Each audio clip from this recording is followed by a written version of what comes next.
Peringatan, animasi ini diangkat dari kisah nyata, tanpa bermaksud menyudutkan salah satu pihak. Semoga bisa diambil pelajaran, dan selamat menikmati. Loh, pintunya kok kebuka ya? Biasanya kan selalu terkunci rapat. Apa mungkin busukmu lagi di dalam? Aku kok jadi penasaran ya, isinya apaan sih ini kamar? Coba aku intip sebentar aja deh, mumpung lagi nggak ada orang yang lihat.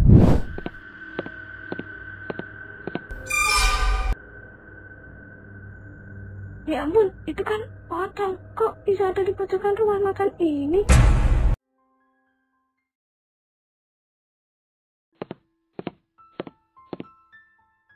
Bu, aku pulang bawa makanan nih dari rumah makan tempat Tia kerja. Lumayan, buat Reno makan nanti, biar gak usah masak lagi, Bu. Tunggu dulu, Tia. Makanan itu jangan dulu dikasih ke Reno. Loh, kenapa, Bu? Reno kan lagi sakit. Justru bagus dong kalau makan makanan yang bergizi, biar nafsu makannya balik. Kenapa kok ditolak malahan? Bukan begitu maksud Ibu. Tadi siang, Ibu kan baru pulang dari rumah Abah Hasan. Itu tuh, kiai yang suka ngobatin penyakit non-medis. Kamu tahu kan? Iya, aku tahu. Jadi, apa kata Abah Hasan tentang Reno? Kata Abah Hasan, penyakit Reno ini bukan penyakit biasa. Kalau dari dokter, memang hasilnya sehat. Tapi nyatanya, kondisi Reno terus-terusan melemah. Beliau juga bilang, untuk sementara, Reno jangan makan makanan dari luar, apalagi yang bukan masakan dari ibu sendiri. Maksudnya, makanan yang aku bawa juga nggak boleh dimakan, Bu, sama Reno. Padahal, ini kan aku yang bawain dari tempat kerjaku. Iya, Tia, termasuk makanan yang kamu bawa, kata Abah Hasan. Penyakit Reno biasanya datang dari makanan pemberian orang lain,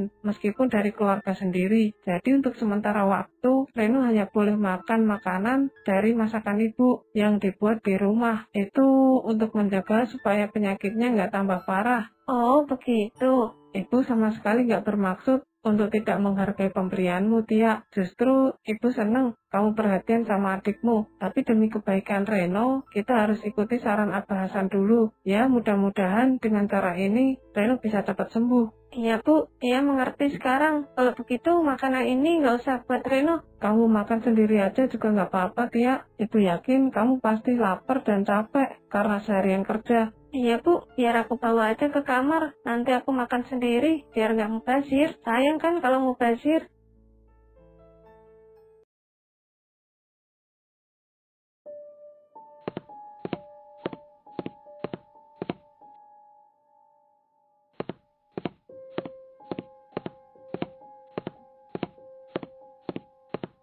Loh, pintunya kok kebuka ya? Biasanya kan selalu terkunci rapat. Apa mungkin busukmu lagi di dalam? Aku kok jadi penasaran ya, isinya apaan sih ini kamar? Coba aku intip sebentar aja deh, mumpung lagi nggak ada orang yang lihat.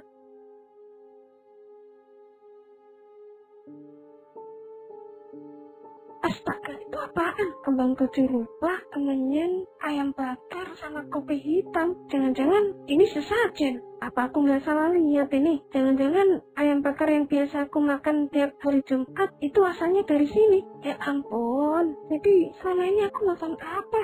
Aduh, bisa gawat ini. Bisa-bisa aku ikut kena dampaknya. Kok jantungku deg-degan gini? Aku harus cepat pergi dari sini. Jangan sampai aku kelamaan berdiri di depan kamar ini. Kalau sampai ketahuan, bisa-bisa malah aku yang celaka.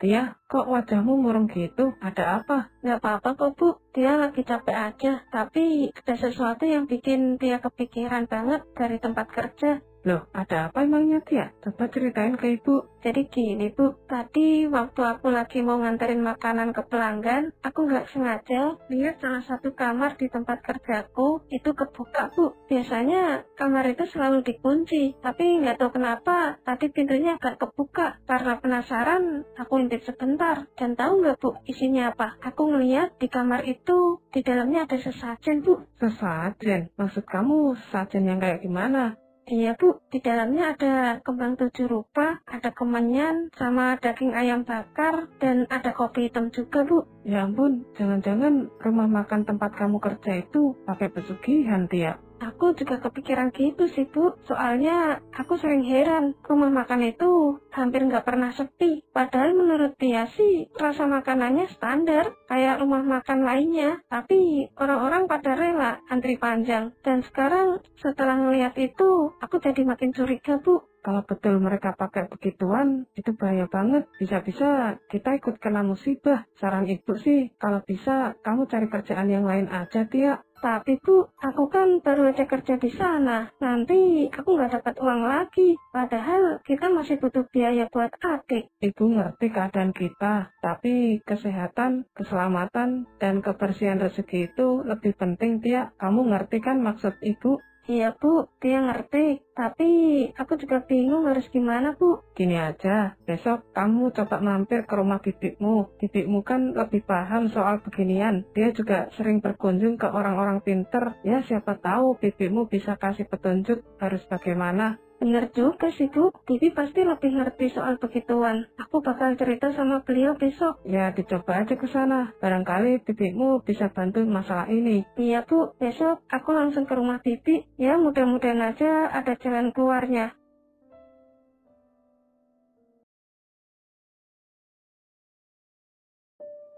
Assalamualaikum. Waalaikumsalam. Tia, kok tumben main ke rumah Bibi pagi-pagi gini? Ada apa emangnya, Tia? Iya, Bi. Sebenarnya dia mau cerita sesuatu. Dia juga bingung, tapi rasanya agak aneh. Loh, cerita aja. Jangan dipendam sendiri. Emangnya apa yang kamu alami? Kemarin, waktu dia lagi nganterin makanan di rumah makan tempat dia kerja, nggak sengaja lihat salah satu kamar yang tadinya dia kira itu cuma gudang biasa. Tapi pas pintunya kebuka sedikit, dia penasaran. Terus dia intip deh. Ternyata di dalamnya ada sesajen, Bi. Ada kembang 7 rupa, kemenyan, sama daging ayam bakar di atas piring, Bi. Sesajen di rumah makan tempat kamu kerja. Iya, Bi. Dia langsung merinding sejak lihat itu. Dia kepikiran terus, takut hal-hal kayak gitu bisa berdampak buruk ke dia. Soalnya dia juga sering ikut makan di sana kan, karena dikasih sama bosnya. Oh, wajar kalau kamu khawatir. Tapi kalau memang benar-benar mereka pakai hal-hal begituan, biasanya ada niat tertentu. Dan orang yang ada di sekitarnya bisa ikut kena dampaknya, apalagi karyawannya. Makanya itu, dia bingung, Bi. Dia harus gimana nih? Begini aja, Tia. Bibi kenal seseorang di Majalengka. Dia orangnya memang paham soal hal-hal gaib, dan banyak yang datang minta pertolongan ke dia. Kita pergi ke sana aja sekarang, biar kamu bisa dapat penjelasan langsung. Sekarang juga, Bi. Tapi nanti sore dia harus masuk kerja. Jam 3 dia udah harus berangkat. Tenang aja, Majalengkanya nggak jauh kok dari sini. Paling cuma 1 jam perjalanan. Kalau kita berangkat sekarang, mungkin masih keburu sebelum kamu kerja. Jadi nggak usah takut telat. Tapi Bi, apa nggak terlalu mendadak ya? Dia juga agak sungkan, takutnya malah merepotkan Bibi. Nggak usah sungkan-sungkan, ini demi kebaikan kamu juga. Kalau kamu biarin, nanti pikiranmu nggak tenang terus. Lagi pula, Bibi juga nggak pengen sampai kamu kenapa-kenapa selama kerja di sana. Makanya jangan ditunda-tunda. Lebih baik kita berangkat sekarang. Iya juga sih, Bi. Kalau gitu, baiklah dia ikut. Soalnya dia juga nggak mau kejadian kemarin terus kepikiran sampai kebawa mimpi. Nah, gitu dong. Ya udah, Bibi siap-siap sekarang. Bibi mau ambil kunci motor dulu ya, biar kita bisa cepat berangkat. Makasih ya, Bi. Tia jadi agak tenang sekarang. Sama-sama, Tia. Yang penting jangan banyak mikir lagi. Nanti kita tanyakan langsung sama orang yang ngerti, biar jelas semuanya. Saat itu, Tia dan bibinya pergi ke rumah Mbah Suryo dengan menempuh jarak 1 jam perjalanan. Ada urusan apa kalian kemari? Ini Mbah, saya datang sama ponakan saya, namanya Tia. Saya memang sengaja ngajak dia ke sini karena ada sesuatu yang ingin saya ceritakan, Mbah. Oh, silahkan. Memangnya mau cerita apa? Jadi begini Mbah, keponakan saya ini akhir-akhir ini sering merasa nggak tenang dan diganggu di tempat kerjanya. Kadang sampai kepikiran terus di rumah. Jadi saya khawatir, makanya saya ajak ke sini. Coba kamu ceritakan langsung, kamu merasa diganggu seperti apa? Sebenarnya bukan diganggu sih Mbah, tapi lebih ke arah aneh aja gitu Mbah. Soalnya waktu itu saya nggak sengaja lihat di salah satu kamar di tempat kerja saya ada sesajen Mbah. Sesajen? Iya Mbak, ada kembang 7 rupa, ada kopi, terus ada ayam bakar juga Mbak. Saya kaget lihatnya Mbak, soalnya kamar itu jarang dibuka, dan waktu itu saya nggak sengaja lihat, saya jadi langsung merinding Mbak. Kalau memang begitu, berarti ada indikasi di tempat kerjamu itu melakukan pesugihan. Pesugihan, maksudnya mereka sengaja naruh sesajen itu buat usaha mereka Mbak. Biasanya begitu, orang yang mencari jalan pintas untuk melariskan usaha kadang memilih jalan seperti itu. Sesajen seperti yang kamu ceritakan tadi sering dipakai sebagian orang untuk ritual pesugihan. Terus saya harus gimana Mbak? Saya kan kerja di sana, apa saya bisa kena dampaknya? Tenang dulu, jangan panik. Yang penting kamu jangan sampai ketakutan berlebihan. Kalau kamu terlalu takut, justru itu bisa membuat energi mereka lebih mudah masuk ke dirimu. Jadi tetap tenang. Tapi Mbak, saya benar-benar khawatir, takut kalau nanti ada hal buruk yang menimpa saya. Begini saja, nanti saya kasih kamu 1 botol air, terus sesampainya di rumah, air itu kamu minum sebagian, dan sebagiannya lagi kamu pakai untuk cuci muka. Oh gitu, baik Mbak, nanti akan saya lakukan. Kalian tunggu di sini sebentar ya, saya mau ambilkan airnya. Ini airnya, jangan lupa diminum sama cuci muka pas nyampe rumah. Baik Mbak, terima kasih banyak atas arahannya. Terus untuk biayanya berapa ya Mbak kalau boleh tahu? Saya nggak minta bayaran, niat saya di sini hanya untuk membantu kamu. Sekali lagi, terima kasih sudah mau membantu keponakan saya Mbak. Kalau gitu, kami pamit pulang dulu. Iya, hati-hati di jalan. Semoga kalian dijauhkan dari hal-hal yang buruk.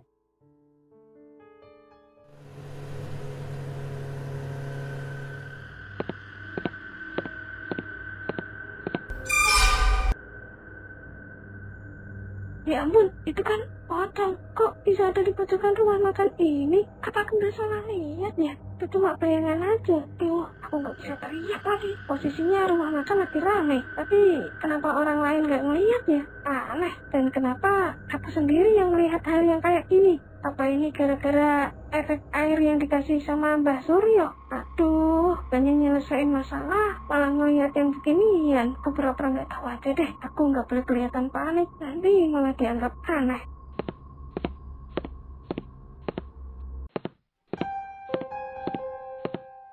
Baru nyampe, Tia. Iya, Wi. Baru aja datang. Kamu sakit ya, Tia? Kok wajahmu agak pucat gitu?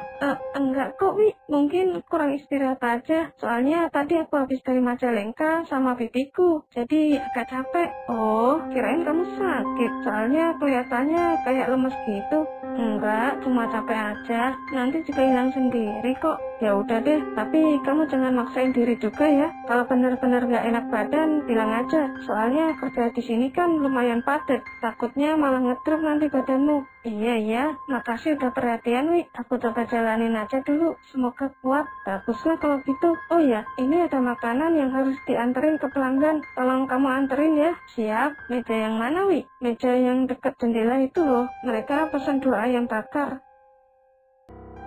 Oke, aku antar sekarang ya. Hati-hati ya, Tia. Jangan sampai tumpah. Iya, Wi. Tenang aja. Aku akan hati-hati kok. Gak usah khawatir.